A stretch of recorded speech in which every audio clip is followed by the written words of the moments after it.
What's going on, Graveyard Shift family? It's your fearless shift leader, Dalen Spratt, clocked in for another amazing shift. And as you can see, we are still in training. We have our newest trainee, the Marcus Harvey, y'all. I picked up Tony's shift. He called out sick. Tony was supposed to be here, but he called out sick. And hey, that's what happens when you work at these places. Right. It's a high turnover rate. High turnover rate. Y'all, we are clocked in for another shift, y'all. All right. We are here outside of Atlanta, Georgia. And we are in front of the Branch family plot. Yeah. So this person was born in 1887, 1885, 1862, and 1868. Wow. And 33. Both of them passed away. Wow. So the father passed away July 17, 1933, and his wife passed away November 20th, 1933. I wonder if that was like a broken heart type situation. I know if it was me in that situation, it probably was gonna be like that. You think you and Tina going back to back? Man, we out here, y'all. We out here. One can't live without the other, you know what I'm saying? And if one does live without the other, it's gonna be very reckless and very irresponsible.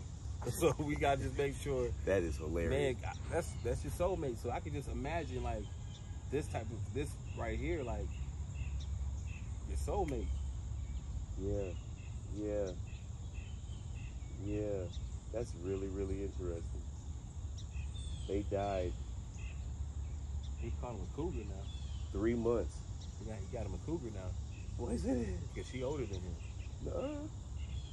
He was born in 1862. She was born in 1868. Yeah, he got a little young thing. A little young.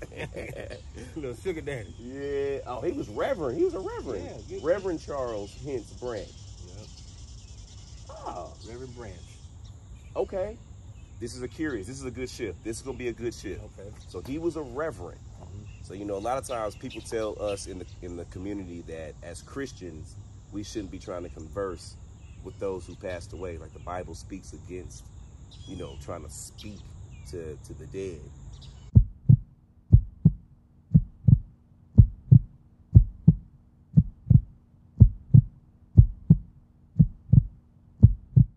So you grew up in the church, just like I did. And I think that's what kind of had us shunning away from the paranormal in the first place. Yeah. How do you feel about like communicating with the dead? Spirit, it's still a touchy subject, you know what I'm saying? But my curiosity is the thing that typically has me kind of going as far as we are, you know what I'm saying? I've seen a lot of things as a result of it. Yeah. As far as like things that I saw even in church, you know?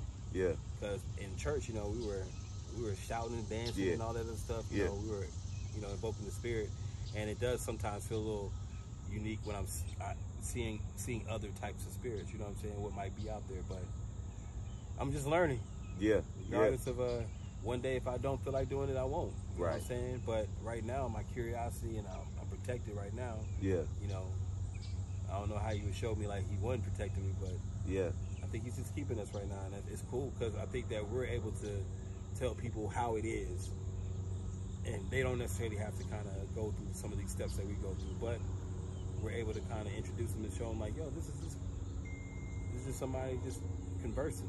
Right. So I wonder, with this being a pastor, being a reverend, if he would have a problem with it? If he would have a problem speaking to us, if he was against it when living, and now that maybe he's passed away, he's like, what if he's sitting here like, you know, Only Dalen would think like that, y'all. Now look who needs somebody to talk. You didn't believe about it before. Now I'm here. Now what's up, Reverend? Now say, Reverend Branch, I promise you that is not my motive. Look, Reverend, you know this man. Reverend, you know you been here before. Look who needs somebody to talk to now. You didn't believe back then? No, it's like that. Rev, we just playing, Rev. But I would be interested to speak to you from a religious standpoint, if you don't mind speaking to us. So my name is Dalen. This is my good friend Marcus. What we do is we're with a group of people called the Graveyard Shift, and we come to resting communities like this, and we try to speak to those who may not have been spoken to in a long time. We don't have any ill will, no ill intention. We just like to listen and try to have a good conversation.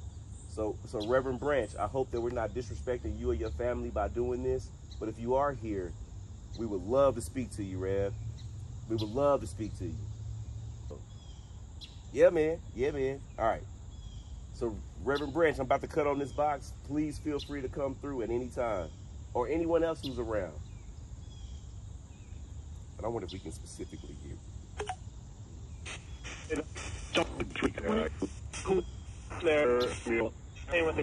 Playing with it? Do not play with it. Uh-oh. Can you tell me your name?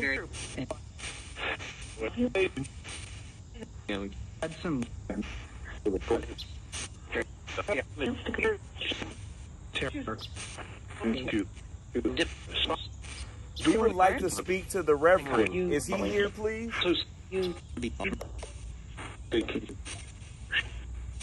If you're not too busy. So we're thinking about? No, they're having a conversation. Can you tell us your name so we know who we're talking to?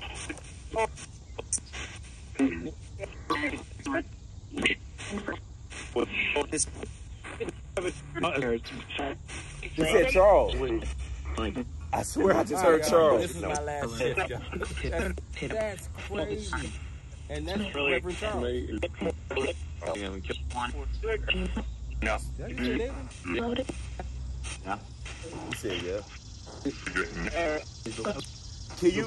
Do you know my friend's name here? You say yes? Help us. What do you need help with? Well,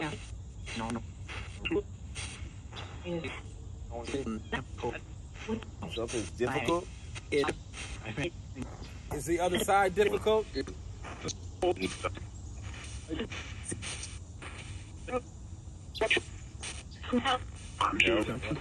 I thought I heard it. Hell. Yep. Did you say help or hell?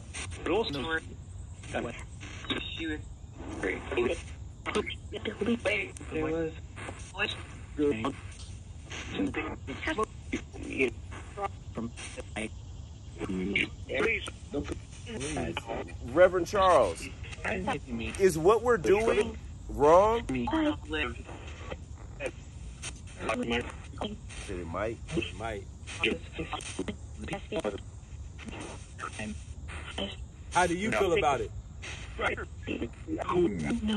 Cool. Hey, man, it ain't up to me. Listen, I go by a higher caller. Let me ask you this, Reverend Charles. Does the humor bother you?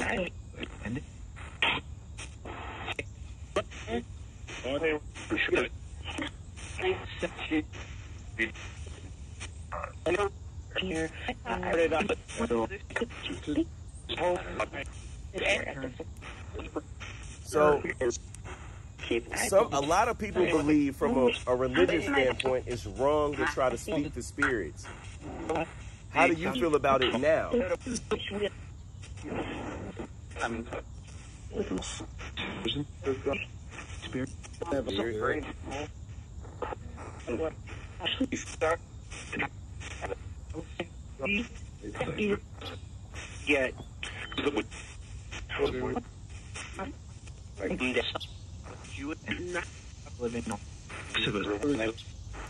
Something was said right there.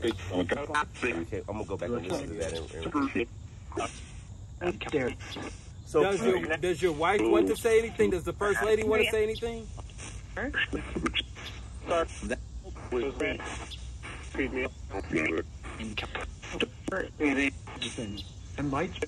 She said, I might.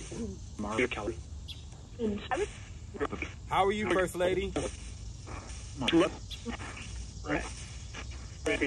Upstairs. I'm scared.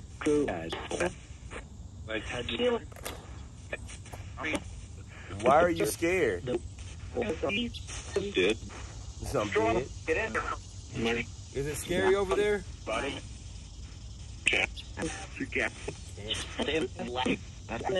Something about black.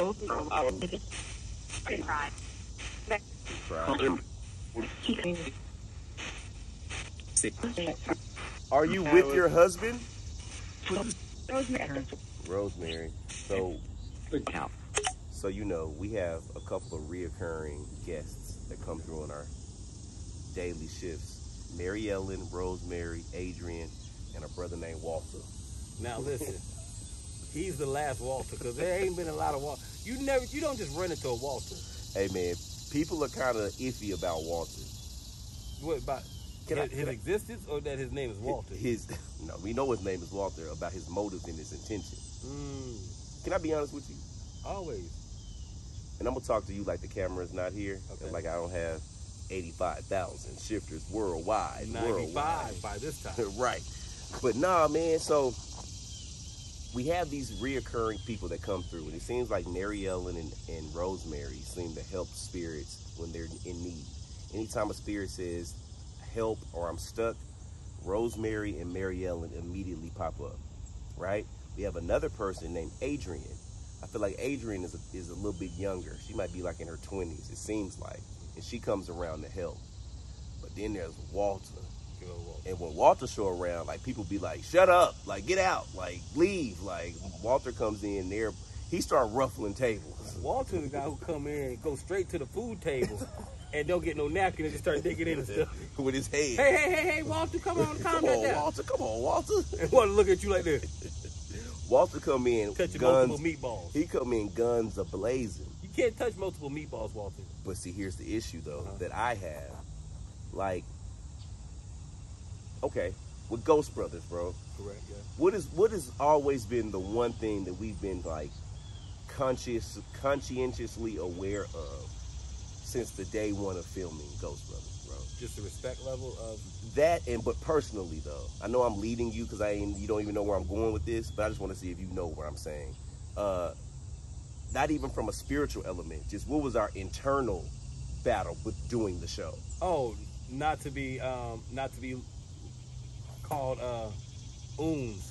Or exactly, not to be looked at as like sellouts and as people that's like shucking and jiving and like playing and being the joke of. Yeah.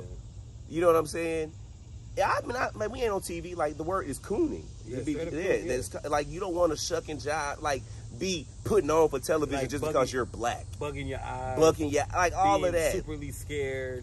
Exactly. Yeah. Overly hyping the situation. And we just didn't know when Travel Channel approached us, was that what they were looking for? Like, there was a show that came out around the same time of us called Ghost in the Hood. And it was just...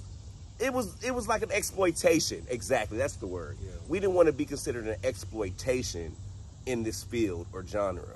And I think that we fought pretty strongly to not have to be and not be that. And we didn't fall into that stigma, right? So we're always been conscientiously, I don't know if that's the word I'm looking for. We've always been aware of just the perception that we're putting out because we don't want to add to the negativity that's already looked at on us from day to day, period. So it's interesting that we have all these spirits that come through. Mary Ellen, Rosemary, Adrian. I think we picked up Walter at an old slave cemetery, bro. And I was like, dang, what if the one black person we picked up along the ride is the angry black man? Come on now, damn, Walter. Walter knock a step over. Oh, my bad. I can't light up here. I can't light up in here. I'm like, Walter, Walter. Just come in here and sit down. This is my mama house. Walter, this is my mama house. This is my mama house, Walter. Put that down. Put the cigarette down, Walter. Walter. Down. No, you cannot light up in here. But no, it's funny because I really be thinking about that sometimes. I'm like, dang, man, like, I be so conscious, like, so, I'm going to get that word. It's conscientious? Yeah, I'm going to be so aware. Yeah, okay, that's cool enough. Of just the imagery that I put out, man, because I don't ever want to be a part of the negativity put out there, man. But it's just funny how Walter comes in and it's like, dang. There go my boy Walter. Why couldn't have been what's a good sturdy white name? Oh, Tim. Why your name couldn't be Tim? Hey, Tim. Hey, guys. I'm in here. My man Walter come in hot. Walter come in. Uncle Walter, please put that down. What? Uncle Walter might ask where they at? Where's that? Where's that, baby? Where's it at, baby? Where's it at? You know what I'm saying? But yeah, so it's just really interesting, just the personalities of these spirits, man. So we trying to figure out Walter, but yeah, it's just funny. Like, dang, I feel like we picked him up from the from the slave quarter, from the slave plantation, from the cemetery, man. He ain't about no games, bro. Man. None. Well, what about Rosemary? Because we just heard Rosemary right there. You heard Rosemary. Yeah. So anytime she comes around, man, it's usually like someone that needs help. So let's just see if she's still here. Are any of our team on the other side? Are they here?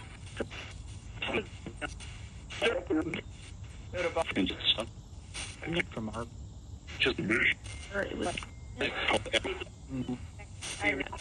Is Rosemary, Mary Ellen, Adrian, or Walter here?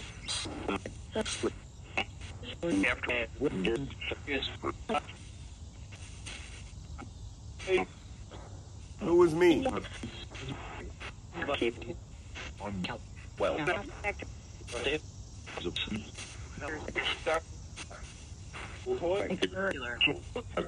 That's interesting. Usually they come, man. Is anyone from our team on the other side here right now? I said found them. Who did you find? Rose. Does Rose not want to come say hi? I went up still. I went upstairs. Is there anything else? Dang, he's in there. He said he didn't want to talk. Maybe they feel like it ain't no game. Like, bro, we come when you need help. Yeah. And not to come introduce us to your little friends. I am not one of your little friends. What, I gotta be one of the little friends. I'm the little friend. You are not one of their little friends. Dang. Okay. Well, I mean, Rosemary did show up. You know, at least she said something. She says they was like Rose is here. Yeah. So, right. Hey man, it's cool, bro. Right. It's real light, y'all. Because ghosts are people too. Ghosts are people too. And y'all, what's interesting, shifters, I know y'all probably noticing it. It's going to take time for you to get more acclimated, man. Once you start coming more, I think the spirits are going to be way more talkative. Because the 2 shifts that we had, I feel like we got a little bit of conversation, man. I think it's like, it feels like they're like, got somebody new with you. Mm-hmm. Yeah, that's how all your who's your boy? Who's your man? Who's your man? They don't bring me into all the conversations right. at the lunch table yet. Right. You know what I'm saying? I got to eat. He might work for corporate. Yeah, he might be a corporate mole. I'm not a corporate mole, y'all. I'm out here for y'all, baby. So, Mark, you gonna come through more often, man? Heck yeah, man. Once a month, twice a month, whatever you want. Okay, yeah, okay. You know, You sound like you're on the reserve. You're on the shifter reserve. I'm a recurve. Y'all, we back to it, y'all. We gonna get back to some more shifts. Love, love, love. Okay, I said it 3 times. Love, love, love. You gotta say it like you mean it with your chest out. Love, love, love, love.